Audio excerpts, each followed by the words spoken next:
నమస్తే, నేను Prashanth. Asaduddin Owaisi AP politics మీద కొన్ని కామెంట్స్ అయితే చేయడం జరుగుతుంది. ఇంతకీ ఏం కామెంట్స్ చేశారు, ఎందుకని చేశారు అనే విషయాలు అయితే తెలుసుకుందాం. దీని గురించి అయితే మాట్లాడేందుకు ప్రస్తుతం మనతో పాటు సీనియర్ జర్నలిస్ట్ దుర్గా వడ్లమణి గారు ఉన్నారు. నమస్తే అండి. నమస్తే అండి. మేడం ఈ మధ్యకాలంలో అసదుద్దీన్ ఓవైసీ ఏపీ పాలిటిక్స్ మీద ఎక్కువ కామెంట్స్ చేయడం జరుగుతుంది, ఎందుకని? అంటే మేబీ కేసీఆర్ వెనకాల ఏమైనా ఉన్నాడా అది కూడా మీరు ఆలోచించాలి. ఎందుకంటే కేసీఆర్ ఇప్పుడు చాలా ప్రాబ్లమ్స్లో ఆయన ఇక్కడ ఉన్నారు. ఒక పక్క హైదరాబాద్లో, అటు పక్క జగన్ ఇబ్బందుల్లో ఉన్నారు. సో ఇప్పుడు డైవర్షన్ పాలిటిక్స్లో భాగంగా ఓవైసీ అంటే ఆయన వెళ్ళిన పర్పస్ వేరే కావచ్చు, వాళ్ళ దానికి సంబంధించి అంటే పార్టీ పరంగా కాకపోయినా ఆయన మరి దేనికి వెళ్ళారో, ఒక సంఘీభావం కోసం వెళ్ళారో ఏదో మనకు తెలీదు. మొత్తానికి వెళ్ళి ఆయన అక్కడ పాలిటిక్స్ అయితే మాట్లాడారు. అంటే నువ్వు నీ బూట్లు వేలాడదీసాయి ఇంకా చంద్రబాబు నాయుడు, నువ్వు నీ కొడుక్కి పగ్గాలు ఇచ్చేయి అన్నాడు ఆయన. ఆయనకేంటి అవసరం అసలు అక్కడికి వెళ్ళి మాట్లాడటానికి? ఫస్ట్ థింగ్, ఇప్పుడు చంద్రబాబు నాయుడుకి తెలియదా? ఇంకొకటి, జూనియర్ ఎన్టీఆర్ ప్రస్తావన కావాలని తీసుకొచ్చి జూనియర్ ఎన్టీఆర్ ఎలాగా రాడు, నువ్వు లోకేష్కి పగ్గాలు ఇవ్వు అని ఆయన చెప్తున్నాడు. అంటే ఇక్కడ ఇంకొక రకంగా ఏం మాట్లాడాడంటే ఆయన లోకేష్ అన్నింట్లో ఇంటర్ఫియర్ అవుతున్నాడు అనే అర్థం వచ్చేలాగా మాట్లాడాడు. అంటే లోకేష్ అన్ని శాఖల్లో తన పెత్తనం కొనసాగిస్తున్నాడు అన్న ఒక అర్థం వచ్చేలాగా ఓవైసీ మాటలు ఉన్నాయి. అందుకని మీరు 9 ఏళ్ళు ఉమ్మడి ఆంధ్రప్రదేశ్కి ముఖ్యమంత్రిగా పనిచేశారు, ఇంకో 5 ఏళ్ళు మీరు విభజిత ఆంధ్రప్రదేశ్కి మీరు పనిచేశారు, ఇంకా చాలు, మీరు ఇంకా రాజకీయాల నుంచి తప్పుకోండి అన్నట్టు మాట్లాడాడు. ఇప్పుడు చంద్రబాబు నాయుడు గారికి ఏమైనా అనారోగ్యం ఉందా? చంద్రబాబు నాయుడు గారు ఏమైనా పని చేయలేకపోతున్నారా? చంద్రబాబు నాయుడు గారు ఏమైనా నిర్ణయాలు తీసుకోలేకపోతున్నారా? Why he so curious about Andhra politics మనం అడుగుతున్నాం. ఎందుకంటే ఇప్పుడు ఆయన వెళ్ళిన పర్పస్ ఏంటో ఆయన చూసుకోవాలి.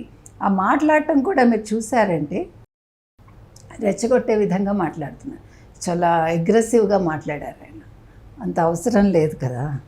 ఇప్పుడు అక్కడ ఆయన ఏం చేయదలుచుకున్నారు అంటే, ఆయన ఎంట్రీ ఇవ్వదలుచుకున్నాడా ఆంధ్రప్రదేశ్లో అనేది మనకు ఒక సందేహం వస్తుంది.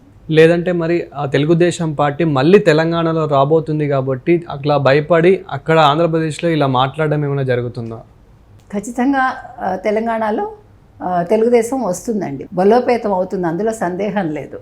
ఎందుకంటే ఇప్పుడు అదే భయం కేసీఆర్కి, అదే భయం ఇప్పుడు అసదుద్దీన్ ఓవైసీలో మనకి కనిపిస్తోంది. సో రెండు పక్కల అంటే అక్కడ ఎంట్రీ ఇవ్వటానికి ప్లస్ అక్కడ రాజకీయాలు రెచ్చగొట్టడానికి, అక్కడ జూనియర్ ఎన్టీఆర్, ఈయన జూనియర్ ఎన్టీఆర్ రాడులే అన్నప్పుడు చాలా అప్లాజ్ వచ్చింది ప్రజల్లోంచి.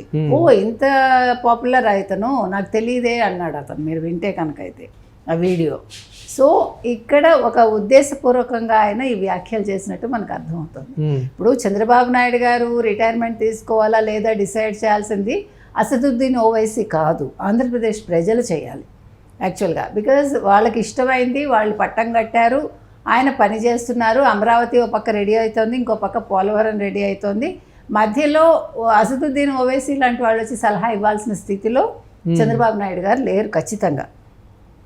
రెండోది, లోకేష్కి ఎప్పుడు పగ్గాలు ఇవ్వాలి అనేది అది ప్రజల మనోభీష్టాన్ని బట్టి, లేదు తెలుగుదేశం కార్యకర్తల ఉద్దేశాన్ని బట్టి చంద్రబాబు నాయుడు గారు ఎప్పుడు నిర్ణయం తీసుకోవాలో అప్పుడు తీసుకుంటారు.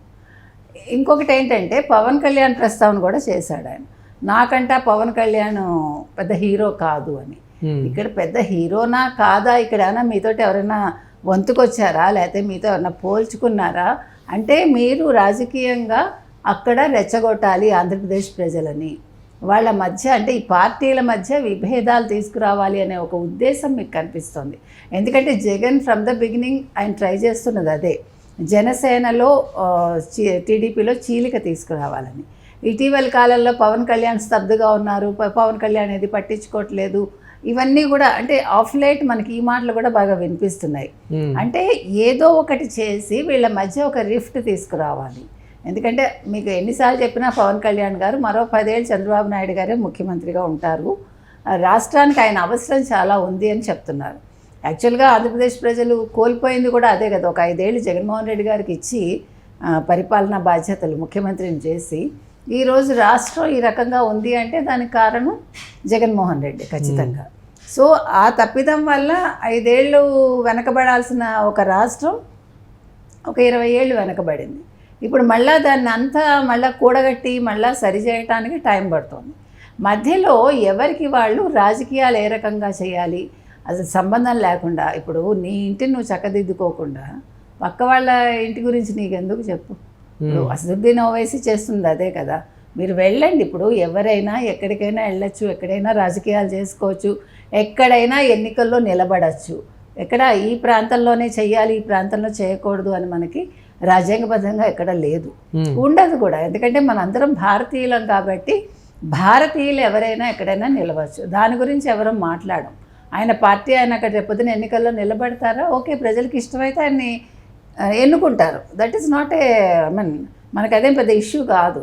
కాకపోతే ఇష్యూ ఏంటంటే మనం ఎదగడం కోసం లేనిపోని కుల రాజకీయాలు, మత రాజకీయాలు, లేకపోతే వర్గ రాజకీయాలు ఇవన్నీ తీసుకురావద్దని చెప్తున్నాం మనం. అంటే ఒక విధంగా ఏపీ ప్రజలను రెచ్చగొట్టే ప్రయత్నం ఏమైనా చేస్తున్నారా?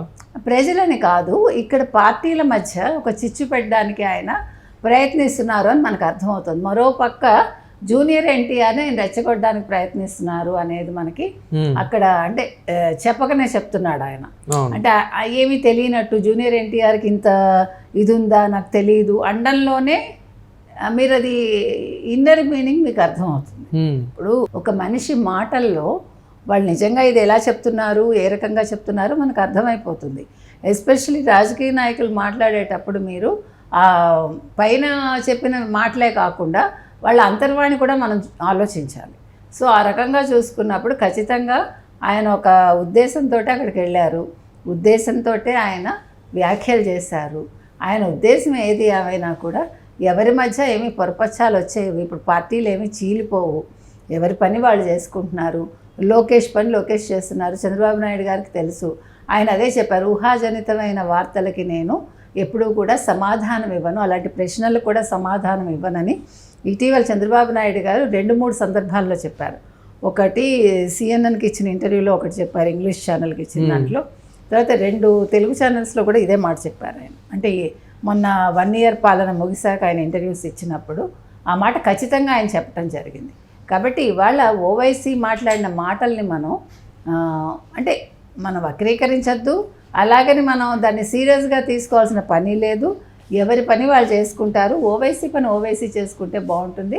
ఆయన నెక్స్ట్ ఎలక్షన్స్లో అక్కడ నిలబడతారో నిలబడమనండి, నథింగ్ రాంగ్ ఇన్ ఇట్. ఇప్పుడు ఎవరు ఎక్కడైనా నిలబడచ్చు, ఎవరు ఏ ప్రాంతం ఎవరికి గుత్తకి ఇచ్చేయడు ఎవడు కూడా.